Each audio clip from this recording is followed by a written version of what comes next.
കാക്കോ എന്താ ഉണ്ടാക്കണേ? ഇന്ന് നമ്മൾ ഉണ്ടാക്കാൻ പോകുന്നത് കല്യാണ വീടുകളിലൊക്കെ കിട്ടുന്ന പുളിയഞ്ചി ഉണ്ടല്ലോ.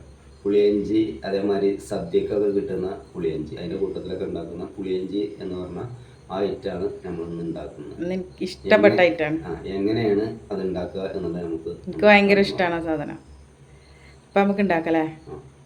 അപ്പോൾ ഇതാ അതിലേക്ക് ആവശ്യമായിട്ടുള്ള ഐറ്റംസ്: പുളി, ശർക്കര, ചെറിയ ജീരകം, കായപ്പൊടി, അതുപോലെ തന്നെ ഇഞ്ചി, വറ്റൽ മുളക്, പച്ചമുളക്, കറിവേപ്പിൻ്റെ ഇല, ഉലുവ, കടുക്. ഇത്രയും ഐറ്റംസാണ് അതിലേക്ക് ആവശ്യമായിട്ടുള്ളത്. അപ്പോൾ ഇതാ അതിലേക്കായിട്ട് ചെറിയ ജീരകം വറുത്ത് പൊടിച്ചെടുക്കണം. അപ്പോൾ അതിനായി നമ്മൾ ചെറിയ ജീരകം വറുത്തെടുക്കുകയാണ്. അത് നന്നായിട്ട് മിക്സിയിലിട്ടിട്ടൊന്ന് പൊടിച്ചെടുക്കുക. ഇനിയിപ്പോൾ ഇതാ ഇതിലേക്കുള്ള ഉലുവയും വറുത്ത് പൊടിച്ചെടുക്കണം. അപ്പോൾ അതിനായി നമ്മൾ ഉലുവ ഇട്ട് കൊടുത്തിട്ടുണ്ട്. നന്നായിട്ട് വറുത്ത ശേഷം അത് പൊടിച്ചെടുക്കുക. ഇനിയിപ്പോൾ ഇതാ ഇഞ്ചി ഇതുപോലെ വളരെ നൈസാക്കിയിട്ട് ചെറുതാക്കിയിട്ട് കട്ട് ചെയ്തെടുക്കുക. അപ്പോൾ ഇതാ ഇഞ്ചി വളരെ നൈസായിട്ട് കട്ട് ചെയ്തെടുത്തിട്ടുണ്ട്. ഇനിയിപ്പോൾ ഇതാ ഇതിലേക്ക് ആവശ്യമായിട്ടുള്ള പച്ചമുളകും അതുപോലെ തന്നെ വറ്റൽമുളകും കട്ട് ചെയ്തെടുക്കലാണ്. പിന്നെ പച്ചമുളക് നിങ്ങൾക്ക് എത്രയാണോ എരിവ് വേണ്ടതെങ്കിൽ അതിനനുസരിച്ച് നിങ്ങൾ എടുക്കുക. ഇനിയിപ്പോൾ ഇതാ അടുത്തതായിട്ട് നമ്മൾ വെള്ളത്തിലിട്ട പുളി നല്ലോണം ഇതുപോലെ ഒന്ന് അരിച്ചെടുക്കുക. അതിൻ്റെ ആ ഒരു കുരുവും അതുപോലെ തന്നെ നാരും ഒക്കെ വേറിട്ട് കിട്ടാൻ വേണ്ടിയിട്ട് ഇതുപോലെ വലിയ കണ്ണില്ല അരിപ്പിയിലൊന്ന് അരിച്ചെടുക്കുക. ഇനിയിപ്പോൾ ഇതാ നമ്മളിത് ഉണ്ടാക്കിയെടുക്കലാണ്. ഈ ഒരു ചട്ടിയിലാണ് നമ്മൾ ഉണ്ടാക്കിയെടുക്കുന്നത്.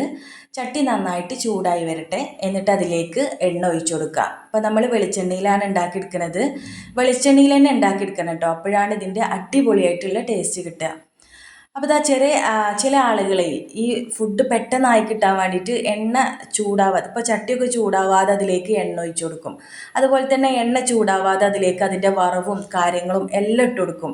അവർക്കത് എങ്ങനെയെങ്കിലും സ്പീഡിലായി കിട്ടണം, പെട്ടെന്ന് ഫുഡായി കിട്ടണം എന്നുള്ള ആ ഒരു ഇതിൽ. അപ്പോൾ നമ്മൾ അങ്ങനെ ചെയ്യരുത്. നമ്മൾ ഏത് ചെറിയ ഫുഡ് ഉണ്ടാക്കുകയാണെന്നുണ്ടെങ്കിലും അതിൻ്റെ ടൈം എടുത്തിട്ട് ഉണ്ടാക്കുകയാണെന്നുണ്ടെങ്കിൽ നമുക്ക് എല്ലാവർക്കും വളരെ ടേസ്റ്റി ആയിട്ട് തന്നെ ഫുഡ് ഉണ്ടാക്കിയെടുക്കാൻ പറ്റും. അപ്പോൾ ഇതാ എണ്ണ നന്നായിട്ട് ചൂടായിട്ടുണ്ട്. ഇനി അതിലേക്ക് ഇഞ്ചി ഇട്ട് കൊടുക്കുകയാണ് കേട്ടോ.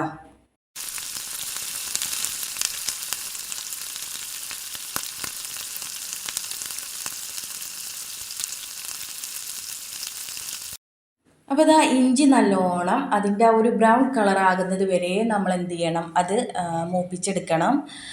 നല്ലോണം കളറ് മാറി വരണം കേട്ടോ. അതുവരെ നമ്മളിതുപോലെ എന്ത് ചെയ്യണം, ഇളക്കി കൊടുക്കണം.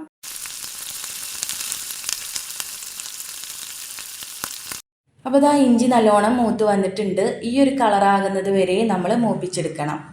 ഇനിയിപ്പോൾ ഇതാ ഇതിലേക്ക് കറിവേപ്പിൻ്റെ ഇല ഇട്ട് കൊടുക്കുക. അതുപോലെ തന്നെ കടുക് ഇട്ട് കൊടുക്കുക. കടുക് നല്ലോണം പൊട്ടി വരട്ടെ.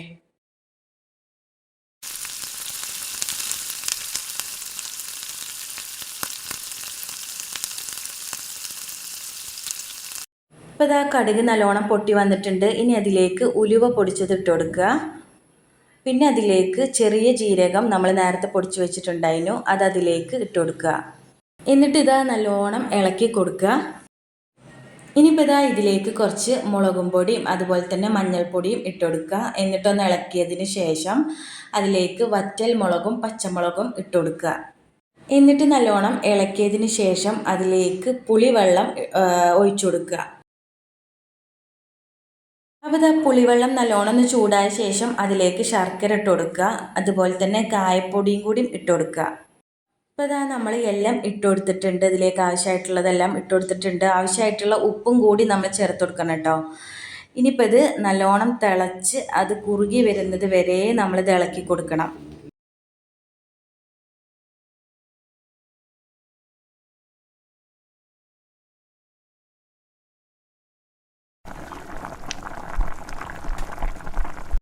അപ്പോൾ ഇതാ പുളിയിഞ്ചി നല്ലോണം കുറുകി വന്നിട്ടുണ്ട്. ഈ ഒരു രീതി ആകുന്നത് വരെ നമ്മൾ എന്ത് ചെയ്യണം, വേവിച്ചെടുക്കണം കേട്ടോ, കുറുക്കിയെടുക്കണം. ഇതിനി നല്ലോണം ഒന്ന് തണുത്ത് വരുമ്പോൾ ഒന്നും കൂടി എന്ത് ചെയ്യും, തിക്കായിട്ട് വരും. അങ്ങനെ ഉണ്ടാക്കുമോ അടിപൊളി. അപ്പോൾ ഇതാ പുളിയിഞ്ചി ഇഷ്ടമില്ലാത്ത പോലെ ആരും ഉണ്ടാവില്ല. എനിക്ക് പേഴ്സണലി ഭയങ്കര ഇഷ്ടമുള്ള ഒരു ഐറ്റമാണ് കേട്ടോ ഈ ഒരു ഐറ്റം. അപ്പോൾ ഇതാ ഇന്നത്തെ ഒരു വീഡിയോ ഇത്രേ ഉള്ളൂ. നിങ്ങൾക്ക് ഞങ്ങളുടെ വീഡിയോസൊക്കെ ഇഷ്ടമായിട്ടുണ്ടെങ്കിൽ നിങ്ങൾ ലൈക്ക് ചെയ്യുക, ഷെയർ ചെയ്യുക, സബ്സ്ക്രൈബ് ചെയ്യുക. അടുത്തൊരു പുതിയ വീഡിയോയിൽ കാണുന്നവരേക്കും ഇൻഷാ അല്ലാ അസ്സലാമു അലൈക്കും.